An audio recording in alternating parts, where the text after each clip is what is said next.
My name is Sivaguru. I came to JH Rehabilitation for a consultation with Dr. Ignatius Jacob a few weeks back. I underwent Tendon Achilles repair 3 years back, and post that repair, the muscles are hardened and I could not place my heel completely down on the ground, specifically when I was doing squats and many other related exercises. On consultation and examination, Dr. Ignatius recommended 2 weeks of physiotherapy, and I was put in charge of a physiotherapist, Mr. Vignesh.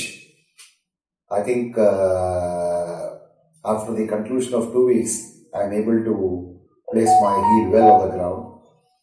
At least about 30-40% improvement is there in the 2 weeks. And I must appreciate Mr. Vignesh for the very friendly and the professional way in which he took me through the physiotherapy every day, and without my able to see or feel any pain. I am thankful to Dr. Ignatius Jacob and the team of physiotherapists for their help and service. Thank you.